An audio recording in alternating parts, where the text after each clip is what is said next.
تو اللہ کا شکر ہے اس پلیٹ فارم سے کتاب و سنت کی آواز بلند ہو رہی ہے الحمدللہ. ہم آپ کے بابوں کو بالکل نہیں مانتے اس لیے کہ آپ بھی دوسروں کے بابوں کو نہیں مانتے. پاکستان میں بڑے جو اہل حدیث مولوی ہیں, میں نام لیے بغیر کہتا ہوں, ان کے پاس ایک بندہ ملنے کے لیے گیا, میرا دوست, تو وہ مجھے گالیاں نکالنے شروع ہو گئے. وہ کہتا ہے میں عالم کی زبان دیکھ کے بڑا پریشان ہوا کہ اس کی چیخیں کیوں نکل رہی ہیں. میں نے کہا کوئی غلطی بتائیں. کہتا نہیں چھوڑے وہ بہت فتنہ ہے, اس کو سننا نہیں ہے. جو کل تک کہتے تھے کہ آپ نے قرآن و حدیث خود پڑھنا ہے اور سارے علماء کو سن کے دیکھیں کون ٹھیک کہتا ہے, وہ آج کہہ رہے ہیں انجینئر کو نہ سنو باقیوں کو دیکھ لیں, ہے نا. سوڑا نہیں, وہ کہتا ہے ایک بریلوی دوستوں, دیوبندی دوستوں, ہاں شیعہ دوستوں اور انجینئر رافضی, ہائے ہائے ہائے ہائے ہائے, اوے تیرا چگا لینا سی. ہاں جو ابو بکر عمر عثمان کو رضی اللہ عنہم وعلیہم السلام کہے وہ رافضی, اور جو خلفائے ثلاثہ کا نام لے کے لانتے بھیجے وہ دوست. یہی تو بتانا ہے کہ تمہارے ماموں کی اولاد ہے یہ رافضی. تمہارے ماموں نے یہ کام نہ ڈالا ہوتا ممبروں پہ حضرت علی پہ لعنت کرنے کا, تو آج خلفائے ثلاثہ کی داڑیاں نہ کھینچتی. ناسبیوں اور رافضیوں کا باپ ان کا ماموں ہے, یہ میری بات یاد رکھیے گا.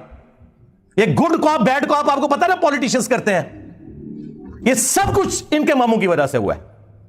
وہ آپ دیکھ لیں, وہ کہہ رہے ہیں شیعہ دوستوں اور انجینئر رافضی. واہ واہ واہ واہ, وہ تیرا چگا تے لینا سی.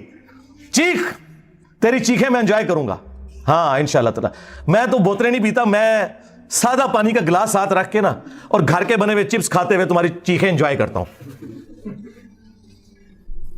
تو وہ آپس میں دیکھیں کس طرح ایک ہوئے میں. تو میں بتا رہا تھا میرے جو دوست ہیں وہ نا کہتے ہیں میں بڑا حیران ہوا یہ اس کی زبان ہے. کہتے ہیں اگلے دن انہی اہل حدیث علماء کی ایک کزن تھی, سینئر عورت, انہوں نے قرآن کی تفسیر لکھی ہوئی تھی اور وہ عالمہ تھی, تو میری ان سے ملاقات تھی. تو وہ کہتے ہیں میں ان سے ملنے گیا تو انہوں نے مجھے کہا میں تو انجینئر صاحب کی اسٹوڈنٹ ہوں. ہائے ہائے میں صدقے, اور وہ انہوں دی کزن سی مولویاں تھی. وہ کہنا مجھے پھر جواب مل گیا کہ کوئی بھی ایسا نہیں بچا دنیا میں جو متاثرین انجینئرز میں سے نہ ہو. کوئی دنیا کی مسجد یہ کلیم نہیں کر سکتی کہ یہاں انجینئر صاحب کا کوئی اسٹوڈنٹ جو ہے وہ ہے ہی نہیں ہے. یہ ہو ہی نہیں سکتا اللہ کے فضل سے. اور جو ہمارے مخالفین جن کی چیخیں نکل رہی ہیں وہ بھی یہ نہیں قرآن پہ حلف دے سکتے کہ جی ہمارا کوئی رشتہ دار, ہمارا کوئی جاننے والا ایسا نہیں ہے جو صدیوں کے بابوں کو چھوڑ کر اس شخص سے, رسول اللہ صلی اللہ علیہ وآلہ وسلم کی مبارک ذات سے جن کی قبر مدینے میں ہے, نہ جڑ چکا ہو. انجینئر صاحب کی ویڈیو سن سن کے یار دیکھیں, ہم کہتے ہیں ساروں کو سنیں پھر ہمیں بھی سنیں, یہ کہتے ہیں ساروں کو سن لو انجینئر کو نہ سنو. تو میرا خیال ہے یہ اپنی شکست اناؤنس کر رہے ہیں وہ. تو یہ ہماری کولڈ وار ہے جو ہم ون کر چکے ہیں اللہ کے فضل سے. کولڈ وار ہم نے ون کر لیا اور یہ کولڈ ہی رکھنی ہے بھائی, اسے گرم کرنے کی کوئی ضرورت نہیں ہے. ہاں میری طرف سے کسی شخص کو اجازت نہیں ہے قانون ہاتھ میں لے, کوئی پبلک پروٹیسٹ کرے, کوئی میرے حق میں کوئی بینر لگانا, بالکل میری طرف سے کوئی اجازت نہیں کسی کو. ہمارا جتنا کام ہے وہ سوشل میڈیا کے تھرو ہے. ہم کوئی ملیشیا بھرتی نہیں کرنا چاہتے. ہم اس وقت بھی نان اسٹیٹ ایکٹرز کے خلاف تھے جب ہمارے ریاستی اداروں نے انہیں گود لیا ہوا تھا. تو ہم اس منافقانہ طریقے پہ نہیں چل سکتے کہ جس چیز کو ہم خود برا مانتے ہیں وہ خود اڈاپٹ کرنا شروع کرتے ہیں. ہم قانون کی حکمرانی چاہتے ہیں, ایک ڈیموکریٹک کنٹری ہے. میں نے آپ کو کئی سالوں سے بتایا کہ ہم جو یہ باتیں کر رہے ہیں یہ دنیا میں صرف پاکستان میں ہو سکتی ہیں اور کہیں نہیں ہو سکتی. تو اس کام کو اس طریقے سے چلنے دیں. یہ کولڈ وار ہے, اس کو بالکل ہارڈ کرنے کی ضرورت نہیں ہے. باقی آپ کو جو ادھر ادھر مختلف لوگوں کی چیخیں, کوئی ایکٹیویٹیز نظر آتی ہیں نا, اس سے آپ صرف نظر کریں. ان سارے معاملات کو ہم قانونی طریقے سے لے کے چل رہے ہوتے ہیں, اوپر سے لے کے نیچے تک. وہ چل رہے ہیں جب ہی ہمارے مخالفین کی چیخیں نکل رہی ہیں نا. ہاں تو آپ ان چیزوں کو دار ارکم جیلم کی اکیڈمی پہ چھوڑیں کہ کیا اسٹریٹجی بنانی ہے. لہذا اس قسم کی کسی کو کوئی غلغباڑہ کرنے کی کوئی ضرورت نہیں ہے. کسی مسجد کے باہر کسی مولوی کے بارے میں کوئی وی لاگ بنانے کی, کوئی کسی کو گالی گلوچ کرنے کی, اس کا کوئی فائدہ نہیں ہے. بھائی آپ انجوائے کریں. آپ کولڈ وار ون کیے ہیں تو جان بوجھ کے آپ نے اس کا رخ بدلنا ہے. ہماری اس دعوت کی کامیابی کی جہاں کئی ایک وجوہات ہیں, ان میں سے ایک یہ ہے کہ میں معاملات کو ان اٹینڈڈ چھوڑتا ہوں. کبھی بھی میں پبلک کے اندر اس کو اس طریقے سے نہیں لے کے آتا جو میری ذات سے متعلق ہوں یا ہماری اکیڈمی کی سیکورٹی سے متعلق ہوں. ضرورت ہی کوئی نہیں. آپ چپ کر کے اپنا کام کریں. یہ پانی کے بلبلے ابھرتے ہیں, ختم ہو جاتے ہیں. اب چونکہ سوشل میڈیا زیادہ پھیل گیا ہے اس لیے آپ کو زیادہ یہ خبریں ملتی ہیں، ورنہ ہمارے ساتھ یہ شروع سے ہی ہو رہا ہے، آج سے نہیں۔ آج میرے بھائی 30 اپریل 2023 ہے، آج سے ایگزیکٹلی 10 سال پہلے مارچ 2013 کے اندر 300-350 بندہ ہماری اکیڈمی میں گھسا دیا تھا جیلم کے لوکل بریلویوں نے، جب ہم چند گنتی کے لوگ اندر ہوتے تھے۔ کیا کر لیتا ہے کوئی ایسے؟ کچھ بھی نہیں ہونا، ہماری ایک فون کال کی مار ہے۔ آپ دیکھ رہے ہیں نیچے کتنی سیکورٹی لگی ہوئی ہے، دونوں طرف سے روڈز کے اوپر کتنی پولیس کی گاڑیاں ہیں، ایلیٹ فورس درجنوں کی تعداد میں ڈیپیوٹ کی ہیں۔ یہ میں نے نہیں بلوائے ہوئے، ہاں یہاں پہ آگے کوئی اگر غلط ایکٹیویٹی پرفارم کرتا ہے نا تو وہ میرے سے اس کا کوئی لینا دینا نہیں ہے، کیونکہ ہم تو کولڈ وار کر رہے ہیں۔ یہ انتظامیہ کے ایشوز ہیں، اگر امبیرسمنٹ ہوگی وہ ان کی ہوگی، ہماری کوئی نہیں۔ میرے بھائی نبی صلی اللہ علیہ وآلہ وسلم پہ اگر کوئی بندہ گالی گلوچ کرتا ہے یا نبی علیہ السلام کی مبارک زندگی میں آپ کو پتھر مار کر لہو لہان کیا گیا طائف کے اندر، تو یہ کوئی امبیرسمنٹ والی بات ہے؟ مجھے بتائیں۔ نہیں، آج جو بادشاہ دنیا میں 2 ارب کے قریب لوگ، اب جو نیا فگر آیا ان کے دلوں پر اس شخص کی ہے جس کی قبر مدینے میں ہے صلی اللہ علیہ وآلہ وسلم۔ آج ابو جہل کو کوئی نہیں جانتا بھائی، اگر جانتا ہے تو میرے نبی کی نسبت کی وجہ سے صلی اللہ علیہ وسلم، ٹھیک ہے۔ مجھے اپنے استاد ڈاکٹر اسرار صاحب کی بات جو میں صرف اپنے قریبی دوستوں کو بتاتا تھا، اب میں پبلکلی بھی آپ کو بتاتا ہوں، وہ یاد آئی۔ وہ اکثر اپنی ویڈیوز میں کہا کرتے تھے کہ جو شخص بھی رسول اللہ کے پیٹرن پہ دعوت شروع کرے گا صلی اللہ علیہ وآلہ وسلم، نبی صلی اللہ علیہ وآلہ وسلم کی ختم نبوت کی برکت سے ان کا پیغام ان کی امت تک پہنچائے گا، اس شخص کو ان تمام حالات و واقعات سے گزرنا پڑے گا جن سے رسول اللہ کو گزرنا پڑا صلی اللہ علیہ وآلہ وسلم۔ اگر اس وقت عبداللہ ابن ابی منافق تھا نا، تو ہماری اس دعوت میں بھی عبداللہ ابن ابی کی طرح کے منافقین آئیں گے۔ فرق صرف یہ ہے کہ ہمیں چونکہ وحی کی تائید حاصل نہیں، ہم کسی کو منافق نہیں کہیں گے، ہم مسلمان اسے کنسیڈر کریں گے، مر جائیں گے جنازہ بھی پڑھیں گے، دعا بھی کریں گے ان کے لیے۔ اگر رسول اللہ کے مقابلے پہ ابو جہل تھا، ہمارے مقابلے پہ بھی ابو جہل آئیں گے۔ اگر رسول اللہ کے ساتھیوں میں دلیر لوگ تھے، ہمارے اسٹوڈنٹس میں بھی نبی صلی اللہ علیہ وآلہ وسلم کی ختم نبوت کے مجاہد دلیر موجود ہوں گے۔ اگر وہاں پہ کوئی کمزور لوگ تھے تو یہاں پہ بھی موجود ہوں گے۔ وہ سارے کے سارے حالات و واقعات وہ آپ کو یہاں پہ نظر آئیں گے۔ میں تو پریکٹیکلی وہ ساری کی ساری دعوت جو ہے نا، وہ عمر سیریز میں جو انہوں نے فلمائی ہے، میں وہ انجوائے کر رہا ہوں۔ میں پن پوائنٹ بھی کر سکتا ہوں کہ ہماری اس دعوت میں عبداللہ ابن ابی کون ہے، ابو جہل کون ہے، لیکن پرسنل ہونے کی ضرورت نہیں۔ انجوائے کریں ان چیزوں کو، اور اللہ کا شکر ادا کریں کہ صدیوں سے ہمارے آباء و اجداد کو ان لوگوں نے جس گمراہی میں رکھا، وہ تو بےچارے جہاں گئے یا گئے، آپ لوگ بچ گئے۔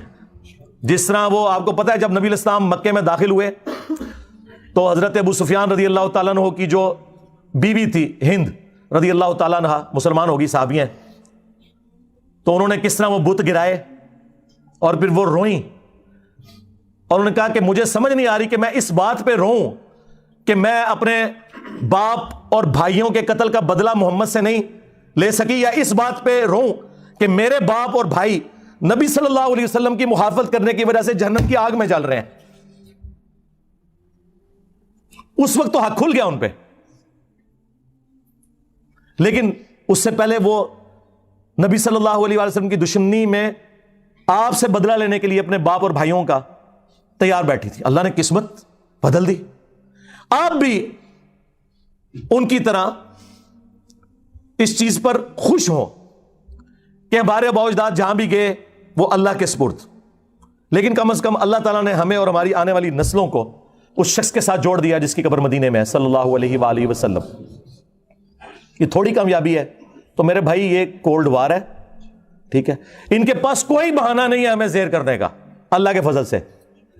یہ کہتے تھے مشہوری کے لیے کر رہا ہے، اور اللہ کے بندو تمہارے تمام ٹی وی چینلز کے چاہے سیاسی پروگرام ہو چاہے مذہبی پروگرام ہو، تمہارے سارے بڑے بڑے علماء نام لیے بغیر پوری دنیا میں جتنے، ان کے پروگرام دیکھ لو، ہمارے اس پلیٹ فارم سے زیادہ کسی کی ویورشپ ہے الحمدللہ۔ جبکہ کوئی مدرسہ نہیں، کوئی مدرسے کے اسٹوڈنٹ نہیں بھرتی کیے ہوئے، کوئی چندہ بک نہیں، کوئی مسجد نہیں، اور اس سے بڑھ کر چندے ان کو دیتے ہیں، نمازیں ان کے پیچھے پڑھتے ہیں۔ یہ سارے ایک دوسرے کو کافر سمجھتے ہیں، ہم ان سب کو مسلمان سمجھتے ہیں۔ تھوڑی کامیابی ہے اللہ کے فضل سے۔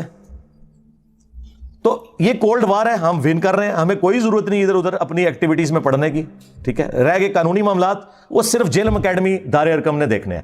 ہم ساری باتیں پبلکلی نہیں ڈسکس کر سکتے کہ ہم قانون معاملات کو کس لیول کے اوپر مینج کر رہے ہوتے ہیں آئین اور قانون کے دائرے کے اندر. بس ان چیزوں کو پبلکلی ڈسکس کرنے سے ان کی چیخوں کے ساتھ کچھ اور بھی نکل جائے گا. ہاں, اس لیے ان کو کم از کم اس قابل رہنے دیں کہ نماز تو پاک صاف کپڑوں میں پڑھا کریں نا جو پڑھتے ہیں.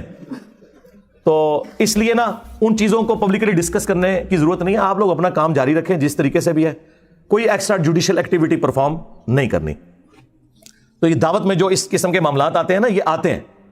ابھی تو آپ دیکھیں, اللہ کا شکر ہے کہ جہاد اور قتال کی جو سب سے بڑی آزمائش ہے اس سے ہم نہیں گزر رہے. کنٹریز بن چکے ہیں, ملکوں کی فوجیں ہیں. ورنہ آپ ذرا صحابہ کرام اور اہل بیت کی قربانیوں کو دیکھیں. وہ اپنے چھوٹے چھوٹے بچوں کو, بیویوں کو چھوڑ کے جانثاری کے ساتھ میدان جنگ میں جاتے تھے. واپسی پہ ان کی لاشیں بھی مسلح ہوئی بھی گھر واپس آتی تھی. آپ کو تو یہ نہیں کرنا پڑ رہا. تو 4 گالیاں اگر کوئی سن لیتا ہے تو اس سے کیا فرق پڑتا ہے؟ شکر کرے کہ ہم انگلی کٹا کے صحابہ کرام کی جو وہ لمبی لائن ہے اس میں اینڈ میں جا کے بھی کھڑے ہو جائیں.